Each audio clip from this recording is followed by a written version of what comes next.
Fast food tastes good, but do you know what it does to your body? Fast food contains high sugar, fat, and salt. It tricks your brain and makes you addicted, just like a drug. You want more, and more, and more. Too much fast food increases bad cholesterol. Your blood becomes thicker. Your heart must work harder and harder. This can lead to heart attack. Your liver becomes fatty and weak.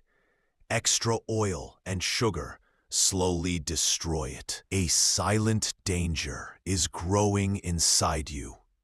Fast food is low in fiber. Your stomach becomes lazy. Constipation, gas, and acidity become your daily problem. Fast food is full of empty calories. You gain weight, but you don't gain strength.